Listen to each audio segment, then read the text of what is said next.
Hi friends, എല്ലാവർക്കും നമ്മുടെ മറ്റൊരു പുതിയ വീഡിയോയിലേക്ക് സ്വാഗതം. ഇന്നത്തെ വീഡിയോയിൽ ഈ കാണുന്നത് പോലെ തന്നെ ഗ്യാസിനെ സംബന്ധിച്ച് കുറച്ച് നല്ല ടിപ്സുകളാണ് പറഞ്ഞുതരാൻ പോകുന്നത്. കാരണം ഏറ്റവും കൂടുതൽ ഗ്യാസ് ദൈനംദിനം വില കൂടിക്കൊണ്ടിരിക്കുന്ന സാധനമാണ്. വില കുറയാനുള്ള സാധ്യത വളരെ കുറവാണ്.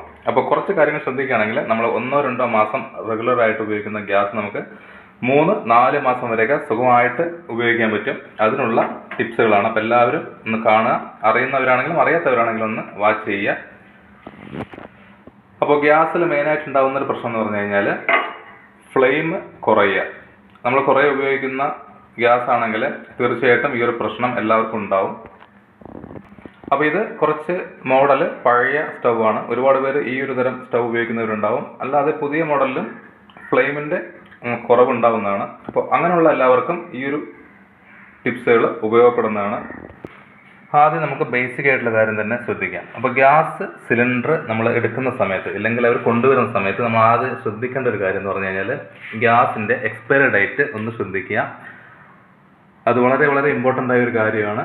രണ്ടാമത്തെ ഒരു വിഷയം, ഗ്യാസ് സിലിണ്ടർ മാക്സിമം പുതിയ ഇതാണെന്ന് ആദ്യം ഒന്ന് നോക്കുക. അപ്പോൾ നമുക്ക് എല്ലാ സമയത്തും ചിലപ്പോൾ കറക്റ്റായിട്ട് ചൂസ് ചെയ്യാൻ പറ്റിയെന്ന് വരില്ല. എന്നിരുന്നാലും മാക്സിമം നമ്മൾ പരിചയമുള്ള ആളുകളുണ്ടെങ്കിൽ പുതിയ സിലിണ്ടറായിട്ട് വാങ്ങിക്കുക. പഴയതാണെങ്കിൽ ചില സമയങ്ങളിൽ ലീക്ക് ഉണ്ടാകാനുള്ള സാധ്യത വളരെ കൂടുതലാണ്. അപ്പോൾ ഗ്യാസ് സിലിണ്ടർ ശ്രദ്ധിച്ചെടുത്തതിന് ശേഷം അടുത്ത് നമ്മുടേതായ കുറച്ച് ചെക്കിംഗ് ഒന്ന് ചെയ്ത് നോക്കുക. മാക്സിമം പ്രശ്നങ്ങൾ ഉണ്ടാകാൻ സാധ്യതയില്ല, കാരണം പൂർണ്ണമായിട്ട് അവർ റെഡിയാക്കിയിട്ടാണ് നമുക്ക് കൊണ്ടുവരുന്നത്. എന്നിരുന്നാലും നമ്മൾക്ക് ചെറിയ പ്രശ്നങ്ങൾ കണ്ടുകൂടാനൊന്നുമില്ല. അപ്പോൾ ആദ്യമായിട്ട് നമുക്ക് റെഗുലേറ്റർ, അപ്പോൾ കണ്ടിന്യൂസ് ആയിട്ട് നമ്മൾ ഉപയോഗിക്കുന്നുണ്ട്. റെഗുലേറ്ററിൻ്റെ ഈ സ്വിച്ചെല്ലാം ഭയങ്കരമായിട്ട് ടൈറ്റായിട്ടുണ്ടാവും. അപ്പോൾ നമുക്ക് തിരിക്കുന്ന സമയത്ത് അറിയാൻ പറ്റും. അപ്പോൾ ഇങ്ങനൊരു സാഹചര്യം ഉണ്ടെങ്കിൽ നമ്മൾ മാക്സിമം എന്തെങ്കിലും ഒരു ലൂബ്രിക്കൻ്റ് ഒരുപാട് ഉപയോഗിക്കരുത്. ചെറിയ രീതിയിൽ വല്ല വാസലിനോ അതുപോലുള്ള കുറച്ച് എന്തെങ്കിലും ഉപയോഗിച്ചിട്ട് നമുക്ക് ഇതിനകത്തോട്ടൊന്ന് ജസ്റ്റ് ഒന്ന് പുരട്ടി കൊടുത്തു കഴിഞ്ഞാൽ നല്ല ഈസി ആയിട്ട് നമുക്കിത് കറക്കാൻ പറ്റുന്നതാണ്. അല്ലെങ്കിൽ കറക്റ്റായിട്ട് ക്ലോസ് ആവില്ല. അപ്പോൾ ഗ്യാസ് ഈ ഭാഗത്തു നിന്ന് ലീക്ക് ഉണ്ടാകാനുള്ള സാധ്യത വളരെ കൂടുതലാണ്. അതുപോലെ തന്നെ ഇതിനകത്ത് ഒരു ചെറിയൊരു വാഷർ വരുന്നുണ്ട്, കറുത്ത ഒരു വാഷറാണ്. അതിന് തേയ്മാനം സംഭവിച്ചു കഴിഞ്ഞാലും ഗ്യാസിൽ ലീക്ക് ഉണ്ടാവുന്നതാണ്. അത് അഴിക്കണമെങ്കിൽ നമുക്കിത് നോക്കിയാൽ കാണാൻ പറ്റുന്നതാണ്. ഒരു ചെറിയൊരു സേഫ്റ്റി പിൻ ഉണ്ടെങ്കിൽ നമുക്കത് അഴിച്ചു നോക്കാവുന്നതാണ്. ലീക്ക് ഉണ്ടെങ്കിൽ മാത്രം, അല്ലെങ്കിൽ നമ്മൾ അതിലൊന്നും ചെയ്യരുത്. അപ്പോൾ ഗ്യാസ് റെഗുലേറ്റർ ഇടാൻ അറിയാത്ത ആളുകൾ പ്രത്യേകം ശ്രദ്ധിക്കുക. നല്ല രീതിയിൽ ശ്രദ്ധിച്ച് വേണം ഇതിടണമെങ്കിൽ. ഈ ഒരു സംഭവം നോക്കിയേ, ഇത് നല്ല രീതിയിൽ പ്രസ് ആവുന്നുണ്ട്. ചില സമയങ്ങളിൽ ഇത് പ്രസ് ആവാനുള്ള ഒരു ബുദ്ധിമുട്ട് കാണാറുണ്ട്. അങ്ങനെയാണെങ്കിലും നിങ്ങൾ തീർച്ചയായിട്ടും ഈ ഒരു വാൽവിൻ്റെ ഈ ഒരു ഭാഗത്ത് ക്ലോസ് ആകാനുള്ള സാധ്യത കുറവാണ്. ഗ്യാസ് ലീക്കേജ് വരും. അതുമാത്രമല്ല അപകടം ഉണ്ടാകാനുള്ള സാധ്യതയും കൂടുതലാണ്. അപ്പോൾ മാക്സിമം ഈ ഒരു കാര്യം ശ്രദ്ധിക്കുക. റെഗുലേറ്ററൊക്കെ ഒരുവിധം പഴയതാണെങ്കിൽ നമ്മളത് മാറ്റാൻ നോക്കുക. ഇനി അടുത്ത എല്ലാവർക്കും ഉണ്ടാകുന്നൊരു സംശയമാണ് ഗ്യാസ് എത്രമാത്രം ബാലൻസ് ഉണ്ടെന്നുള്ളത്. അത് വളരെ സിമ്പിളായിട്ട് ചെയ്യാവുന്നതാണ്, എല്ലാവർക്കും അറിയാവുന്നതാണ്. അറിയാത്തവരാരെങ്കിലും ഈ ഒരു രീതിയിലൊന്ന് ചെയ്ത് നോക്കുക. ഒരു നനഞ്ഞ തുണി എടുത്തതിന് ശേഷം ജസ്റ്റ് നമുക്ക് ആ അറിയുന്നൊരു സ്ഥലത്ത് ഇതുപോലെ, അതായത് മാക്സിമം അക്ഷരങ്ങളൊന്നും ഇല്ലാത്തൊരു സ്ഥലത്ത് ഇതുപോലെ ഒന്ന് തേച്ച് കൊടുക്കുക. ഫുള്ളായിട്ട് കൊടുക്കുക. നമ്മൾ പുതിയ സിലിണ്ടർ ആണെങ്കിൽ നമുക്ക് പ്രശ്നമില്ല. എങ്കിലും ഏകദേശം അറിയുന്നതിന് വേണ്ടിയിട്ട് നമ്മൾ ആ മോൾ ഭാഗം തുടങ്ങിയിട്ടൊന്ന് ഇതുപോലെ ഒന്ന് തുടച്ചു കൊടുക്കുക. ഒരു 5 മിനിറ്റൊക്കെ നമുക്ക് വെയിറ്റ് ചെയ്തതിന് ശേഷം മാത്രം നമുക്ക് നോക്കാം അത് എത്രമാത്രം സിലിണ്ടറിൽ ഗ്യാസ് ബാലൻസ് ഉണ്ടെന്ന് അറിയാൻ പറ്റുന്ന സിമ്പിൾ ടിപ്പാണ്. അപ്പോൾ ഫ്രണ്ട്സ്, നമ്മൾ ഏകദേശം പാതിയായ ഗ്യാസ് സിലിണ്ടറാണിത്. അപ്പോൾ ഇതിൻ്റെ ഈ ഒരു ഭാഗത്ത് ഇപ്പോഴും നനവുണ്ട്, താഴം വരെ നനവുണ്ട്. ഇവിടെ നിന്ന് ഈ ഒരു പോർഷൻ വരെ ഗ്യാസ് കഴിഞ്ഞിട്ടുണ്ട്. അപ്പോൾ ഏറ്റവും സിമ്പിളായിട്ടുള്ളൊരു വേ ആണ്. അപ്പോൾ നിങ്ങൾ ഒന്നില്ലെങ്കിൽ തുണി വെള്ളത്തിൽ നനച്ചത് നമ്മൾ ഇതുപോലെ ഒന്ന് തുടച്ച് നോക്കാം. അല്ലെങ്കിൽ നനഞ്ഞ ചോക്ക് ഉണ്ടെങ്കിൽ അതും ഒന്ന് ട്രൈ ചെയ്യുകയാണെങ്കിൽ നമുക്ക് ഈസി ആയിട്ട് കണ്ടുപിടിക്കാൻ പറ്റും. അപ്പോൾ ഏകദേശം ഹാഫ് സിലിണ്ടർ ഗ്യാസ് തീർന്നിട്ടുണ്ട്. അപ്പോൾ ഇങ്ങനെയാണ് നമ്മൾ ഏറ്റവും എളുപ്പത്തിൽ സിലിണ്ടറിൽ എത്ര ഗ്യാസ് ഉണ്ടെന്ന് കണ്ടുപിടിക്കുന്നത്. ഇനി മെയിനായിട്ട് ശ്രദ്ധിക്കേണ്ട ഭാഗങ്ങൾ എന്ന് പറഞ്ഞു കഴിഞ്ഞാൽ സ്വിച്ച് എപ്പോഴും പെർഫെക്റ്റ് ആണോ എന്ന് നോക്കണം. കുറേ ഉപയോഗിച്ച് കഴിഞ്ഞാൽ സ്വിച്ച് കറക്റ്റായിട്ട് ഉപയോഗം ചെയ്യുന്ന സമയത്ത് ഭയങ്കര ലൂസായിരിക്കും. അപ്പോൾ നമ്മൾ ക്ലോസ് ചെയ്ത് കഴിഞ്ഞാലും ചിലപ്പോൾ ഫുള്ളായിട്ട് ക്ലോസ് ആവണമെന്നില്ല. അപ്പോൾ എപ്പോഴും ശ്രദ്ധിക്കേണ്ടത്, ഫസ്റ്റ് നമ്മളിപ്പോൾ റെഗുലേറ്റർ ഓഫാക്കിയതിന് ശേഷം മാത്രമേ സ്വിച്ച് നമ്മൾക്ക് ഓഫാക്കാൻ പാടുള്ളൂ. ആദ്യം ഇതാണ് ഓഫ് ചെയ്യുന്നതെങ്കിൽ നമുക്ക് റെഗുലേറ്ററിൽ ആ വഴി ഗ്യാസ് എപ്പോഴും ഇതുവരെ സ്റ്റോക്ക് ഉണ്ടാവും. അപ്പോൾ നമ്മൾ പെട്ടെന്ന് കത്തിക്കുന്ന സമയത്ത് ഭയങ്കരമായിട്ട് ഫ്ലെയിം വരാനും അതുപോലെ തന്നെ അപകടം ഉണ്ടാകാനുള്ള സാധ്യത വളരെ കൂടുതലാണ്. അപ്പോൾ മാക്സിമം എപ്പോഴും റെഗുലേറ്റർ ആദ്യം ഓഫ് ആക്കിയതിന് ശേഷം മാത്രം സ്വിച്ച് ഓഫ് ചെയ്യുക. ബേസിക് ആയിട്ടുള്ള കാര്യങ്ങളാണ്, പക്ഷേ പലപ്പം മറന്നു പോകുന്നതാണ്. ഇനി ശ്രദ്ധിക്കാനുള്ളത് വെരി ഇമ്പോർട്ടൻ്റ് ആയ കാര്യമാണ് നമ്മുടെ ബർണർ പ്രോപ്പറായിട്ട് ക്ലീൻ ചെയ്യണം. കാരണം നമ്മൾ ഏത് സാധനങ്ങൾ കുക്ക് ചെയ്യണമെങ്കിലും ആദ്യം തിളച്ച് പൊങ്ങുന്നത് ഇതിലോട്ടായിരിക്കും വീഴുന്നത്. അപ്പോൾ ബർണർ ക്ലീൻ ചെയ്യാണ് ഏറ്റവും ഇമ്പോർട്ടൻ്റ്.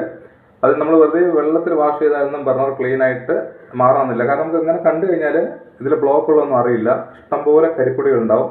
അപ്പോൾ ബർണർ ക്ലീൻ ചെയ്യുന്നതിന് വേണ്ടിയിട്ട് നമ്മൾ ഒരു മിക്സ് ഉണ്ടാക്കാനുള്ള ഒരു രീതി ഞാൻ കാണിച്ചു തരാം. വളരെ ഈസിയാണ്, വെരി എഫക്റ്റീവാണ്. നമ്മൾ കണ്ണി കണ്ട കെമിക്കലൊന്നും യാതൊന്നും ഉപയോഗിക്കാതെ തന്നെ നമ്മുടെ അടുക്കളയിലുള്ള സാധനങ്ങൾ മാത്രം വെച്ച് നമ്മളിത് ക്ലീൻ ചെയ്യാൻ പോവാണ്.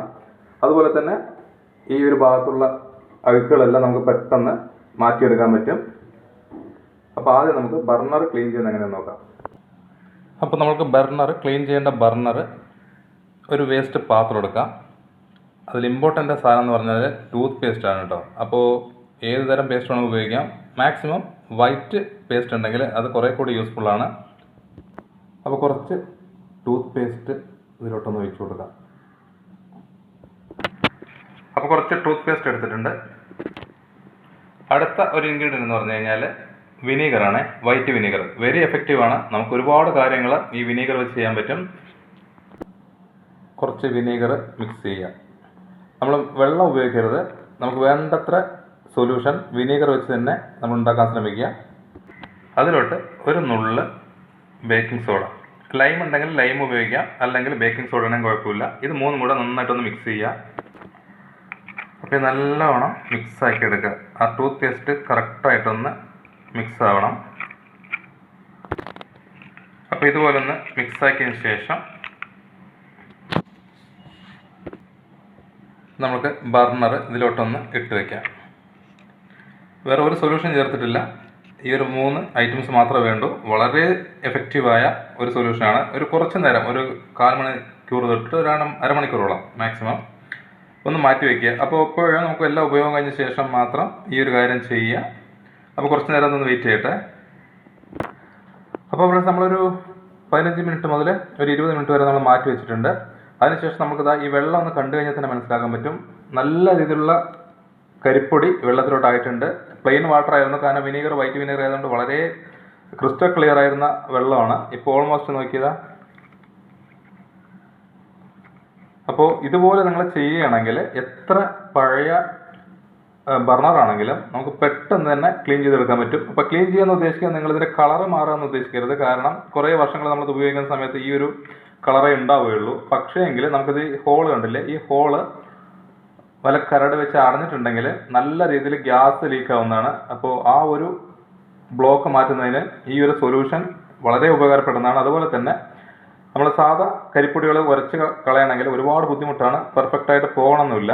ഈ ഒരു രീതി നിങ്ങൾ ചെയ്തെടുക്കുകയാണെങ്കിൽ നല്ല റിസൾട്ട് കിട്ടുന്ന ഒരു ഐറ്റമാണ്. അപ്പോൾ ഇങ്ങനെ ചെയ്യുകയാണെങ്കിൽ തന്നെ ഒരു 90% ഗ്യാസ് ലീക്ക് നമുക്ക് തടയാൻ പറ്റും. അതുപോലെ തന്നെ ഫ്ലെയിമിന് യാതൊരു തരം കുറവും ഉണ്ടാവില്ല. ഇനി ഈ ഒരു സൊല്യൂഷനെ കൂടാതെ വേറൊരു മിക്സും കൂടെ നമുക്ക് ഉണ്ടാക്കിയെടുക്കാവുന്നതാണ്. അത് ഇതിനേക്കാളും ഈസിയാണ്. അതെങ്ങനെയൊന്ന് ചെയ്ത് നോക്കാം. അപ്പോൾ ഇത് കുറേ നേരം ഇട്ടതിന് ശേഷം നമ്മൾ സാധാ വെള്ളത്തിൽ ഒന്ന് കഴുകിയിട്ട് നല്ല രീതിയിൽ ഉണക്കിയതിന് ശേഷം മാത്രമേ നമ്മൾ ഗ്യാസ് സ്റ്റൗവിലോട്ട് കണക്ട് ചെയ്യാൻ പറ്റൂ. അല്ലെങ്കിൽ ഫ്ലെയിം ചിലപ്പോൾ കുറവായിരിക്കും. അപ്പോൾ തന്നെ ഹോളൊക്കെ നീറ്റ് ആൻഡ് ക്ലീൻ ആയി കാണുന്നുണ്ട്. വെള്ളത്തിൽ നല്ല രീതിയിൽ കരിപ്പൊടി ഇത് അടിഞ്ഞിട്ടുണ്ട്. ഹായ് ഗായ്സ്, ഇനി അടുത്ത ഒരു സിമ്പിൾ ടിപ്പാണ്. ഇത് നാട്ടിൻപുറത്ത് എല്ലാവരും ചെയ്യുന്ന ഒരു അടിപൊളി ടിപ്പാണ് കേട്ടോ. കാരണം ഒട്ടുമിക്ക സാധനങ്ങളും ക്ലീൻ ചെയ്യുന്നതിന് ഈ ഒരു ഐറ്റം ഉപയോഗിക്കാറുണ്ട്. എന്താണെന്ന് വെച്ച് കഴിഞ്ഞാൽ നമ്മുടെ വാളൻ പുളിയാണ്. വളരെ നല്ലൊരു ക്ലീനിങ് ഏജൻറ്റാണ്. അപ്പോൾ കുറച്ച് വാളൻ പുളി എടുത്ത് നമുക്ക് ഈ പാത്രത്തിലോട്ട് ഇടാം. ഗായ്സ്, അപ്പോൾ വാളൻ പുളി നമ്മൾ അതിലോട്ട് ഇട്ടിട്ടുണ്ട്. അതിനുശേഷം നമ്മൾ ഒഴിക്കുന്നത് കുറച്ച് വെളിച്ചെണ്ണ. ഒരുപാട് പോഷൻ വേണ്ട, ഒരു 3-4 തുള്ളി വെളിച്ചെണ്ണ മാത്രം മതി. ഇത് രണ്ടും കൂടെയുള്ള മിക്സ് എന്ന് പറഞ്ഞാൽ വളരെ വളരെ ഇമ്പോർട്ടൻ്റ് ആയ ഒരു മിക്സാണ്. പലത് സാധനങ്ങളും നിങ്ങൾ ക്ലീൻ ചെയ്യാനുണ്ടെങ്കിൽ ഈ ഒരു മിക്സ് ചെയ്യുകയാണെങ്കിൽ ഏത് സാധനവും ഗ്ലാസ് പോലെ തിളങ്ങുന്നതാണ് കേട്ടോ. അപ്പോൾ മാക്സിമം ഇതൊരു നാടൻ ടൈപ്പ് ഐഡിയ ആണ്. എല്ലാവർക്കും അറിയാവുന്നതായിരിക്കാം. അറിയാത്തവരുണ്ടെങ്കിൽ ഒന്ന് ട്രൈ ചെയ്യുക. ഇനി അതിലോട്ട് നമ്മൾ കുറച്ച് വെള്ളം കൂടി മിക്സ് ചെയ്യാം കേട്ടോ. ഈ ഒരു മിക്സിൽ നമുക്ക് വിനീഗറിൻ്റെ ആവശ്യമില്ല, കാരണം അതിൻ്റെ ഒരു എഫക്റ്റ് നമുക്ക് പുളിയിലൂടെ കിട്ടുന്നതാണ്. നന്നായിട്ടൊന്ന് മിക്സ് ചെയ്തെടുക്കുക. പുളി നല്ല രീതിയിലൊന്ന് അലിയണം, അതുവരെ ഒന്ന് വെയിറ്റ് ചെയ്യാം. അപ്പോൾ ഇതാ പുളിയെല്ലാം നല്ല രീതിയിൽ മിക്സ് ആയിട്ടുണ്ട്. ആ ഒരു മിക്സിലോട്ട് നമുക്കിതുപോലെ കരി പിടിച്ച ബർണർ ഒന്ന് ഇട്ട് വയ്ക്കാം. ഇതും ഒരു 15 മിനിറ്റ് മേലെ സമയം നമുക്ക് ഇതുപോലെ ഇട്ട് വയ്ക്കാവുന്നതാണ്. അപ്പോൾ ഒന്ന് കുറച്ച് നേരം ഒന്ന് നമുക്ക് മാറ്റി വയ്ക്കാം. അതിനുശേഷം നമുക്കൊരു ബ്രഷ് എടുത്ത് ഇതുപോലെ ഒന്ന് ഉരച്ച് കഴുകി കൊടുക്കാം കേട്ടോ. പെട്ടെന്ന് തന്നെ നമ്മൾ അഴുക്ക് പോകുന്നതാണ്. ബ്രഷിൻ്റെ കളർ കണ്ടില്ലേ, അത്രമാത്രം കരിപ്പൊടി നമ്മുടെ ഈ ബർണറിൽ അടിഞ്ഞിട്ടുണ്ട്. അപ്പോൾ ഇതുപോലെ നിങ്ങൾ ചെയ്തെടുത്തതിന് ശേഷം നമ്മൾ നല്ലൊരു ഫ്രഷ് വാട്ടറിൽ കഴുകുക. അതിനുശേഷം നല്ല രീതിയിൽ ഉണക്കിയിട്ട് നമ്മൾ സ്റ്റൗവിലോട്ടൊന്ന് കണക്ട് ചെയ്യാം. അതുപോലെ തന്നെ നമ്മുടെ ഈ അടുപ്പിൽ ഇതുപോലെ കരിയൊക്കെ പിടിച്ചിട്ടുണ്ടെങ്കിൽ നമ്മളിപ്പോൾ ഉണ്ടാക്കിയ 2 സൊല്യൂഷനും ഇത് ക്ലീൻ ചെയ്യുന്നതിന് ഉപയോഗിക്കാവുന്നതാണ്. നമ്മൾ നല്ല രീതിയിലൊന്ന് കഴുകിയതിന് ശേഷം ആ വെള്ളം കൊണ്ട് തന്നെ കഴുകണം കേട്ടോ. കാരണം നമ്മൾ 2 മിക്സ് ഉണ്ടാക്കിയില്ലേ, ആ മിക്സ് ഉണ്ടാക്കിയ വെള്ളം കൊണ്ട് നല്ല രീതിയിൽ ഒന്ന് കഴുകുക. എന്നിട്ട് നല്ലൊരു തുണി എടുത്തിട്ട് തുടയ്ക്കുക. അപ്പോൾ ഗൈസ് നമുക്ക് ആ മിക്സ് ഇട്ടിട്ട് ഒന്ന് നല്ല രീതിയിൽ കഴുകിയെടുത്ത് കഴിഞ്ഞാൽ നമ്മൾ എത്ര കരി പിടിച്ച അടുപ്പാണെങ്കിലും നമുക്ക് ക്ലീൻ ആക്കി എടുക്കാൻ പറ്റും. വളരെ ഈസി ആയിട്ട് ചെയ്തെടുക്കാവുന്ന ഒരു കാര്യമുള്ളൂ. കാരണം യാതൊരു തര കറകളും ബാലൻസ് ഇല്ല കേട്ടോ. അപ്പോൾ ഇനി ഇതുപോലെയൊക്കെ ഗ്യാസ് അടുപ്പിൽ കരി നല്ല രീതിയിൽ പിടിച്ചിട്ടുണ്ടെങ്കിൽ ഏത് പരീക്ഷണം നോക്കാതെ ഈ ഒരൊറ്റ കാര്യങ്ങൾ മാത്രം ചെയ്യുക. അപ്പോൾ ഇനി നമ്മളെപ്പോഴും ഗ്യാസ് സ്റ്റവിൽ എണ്ണയുടെ പാടുണ്ടാവും, അതുപോലെ തന്നെ പലതും തിളച്ചു പൊങ്ങിയതിൻ്റെ കറകളുണ്ടാവും. അപ്പോൾ അതെല്ലാം മാറ്റുന്നതിന് നമുക്ക് വളരെ ഈസി ആയിട്ട് എണ്ണമയമൊക്കെ പോകുന്നതിന് ഏറ്റവും ഇമ്പോർട്ടൻ്റ് ആയ ഒരു കാര്യമാണ് പൗഡർ എന്ന് പറയുന്നത്. അപ്പോൾ നമ്മുടെ മുഖത്തിടുന്നതിന് പോലെ തന്നെ പല ഗുണങ്ങളും ഈ പൗഡറിന് പല രീതിയിൽ ഉപയോഗിക്കാൻ പറ്റുന്നതാണ്. അതിനുശേഷം നമ്മൾ തുണി എടുത്തിട്ട് പൗഡർ ജസ്റ്റ് നന്നായിട്ട് നിന്ന് തുടച്ചു കൊടുത്തു കഴിഞ്ഞാൽ നമുക്കിതിലുണ്ടാകുന്ന എണ്ണയുടെ പാടുകൾ, അതുപോലെ നല്ല ചെറിയ ചെറിയ കറകൾ എല്ലാം ഈസി ആയിട്ട് പോകുന്നതാണ്. അതുപോലെ തന്നെ ഉറുമ്പിൻ്റെ ശല്യം തീരെ ഉണ്ടാവില്ല. കാരണം ഉറുമ്പ് കൂടി ഉപയോഗിക്കുന്നതിന് ഈക്വൽ ആയിട്ടുള്ളൊരു റിസൾട്ട് കിട്ടുന്നതാണ് പൗഡർ. അപ്പോൾ എപ്പോഴും ക്ലീൻ ചെയ്യുന്ന സമയത്ത് കുറച്ച് പൗഡർ വെച്ച് ഗ്യാസ് സ്റ്റവ് ക്ലീൻ ചെയ്യുക. നല്ല നീറ്റ് ആൻഡ് ക്ലീൻ ആയിരിക്കും. അപ്പോൾ നമ്മൾ ഇതെല്ലാം ക്ലീൻ ചെയ്തതിന് ശേഷം ഒന്ന് കത്തിച്ച് നോക്കുക കേട്ടോ. ഞാൻ അടുപ്പ് വെച്ചിട്ടില്ല, ഞാൻ ജസ്റ്റ് ഒന്ന് കാണാൻ വേണ്ടിയിട്ട്. അപ്പോൾ നമുക്ക് ഫുള്ളായിട്ട് നോക്കാം. ഇതുപോലെ നല്ല ബ്ലൂ ആയിട്ടുള്ള ഫ്ലെയിം ആണെങ്കിൽ നമുക്ക് ഗ്യാസ് പെർഫെക്റ്റ് ആണെന്ന് അർത്ഥം. ഇപ്പോൾ യെല്ലോ കളർ കൂടുതലാണെങ്കിൽ നമുക്ക് എന്തെങ്കിലുമൊക്കെ ചെറിയ മിസ്റ്റേക്ക് സ്റ്റൗവിലോ അല്ലെങ്കിൽ സിലിണ്ടറിലൊക്കെ ഉണ്ടാവാനുള്ള സാധ്യതയുണ്ട്. ഗ്യാസിൻ്റെ ഫ്ലോ കുറവായിരിക്കാം. അപ്പോൾ മാക്സിമം ഈ ഒരു രീതിയിൽ നമ്മൾ ചെയ്ത് നോക്കുക. സ്ലോ ആക്കിയതിന് ശേഷം ജസ്റ്റ് ഒന്ന് കൂട്ടുക. കാരണം ഇപ്പോൾ നല്ല രീതിയിൽ ബർണർ ഉണങ്ങിയിട്ടില്ല, അപ്പോൾ ചെറിയ രീതിയിലൊരു പ്രശ്നങ്ങളുണ്ടാവും. പക്ഷെ നല്ല രീതിയിൽ വെയിലത്ത് വെച്ച് ഉണക്കിയതിന് ശേഷം മാത്രമേ ഉപയോഗിക്കാൻ പറ്റൂ. ഇങ്ങനെ ചെയ്യുകയാണെങ്കിൽ ഗ്യാസിന് യാതൊരു തരം ലീക്കും ഉണ്ടാവില്ല. അല്ലെങ്കിൽ ചെറിയ രീതിയിലൊരു മണം വരും ഗ്യാസിൻ്റെ, അതെപ്പം സിലിണ്ടറിൽ നിന്നാവണമെന്നില്ല.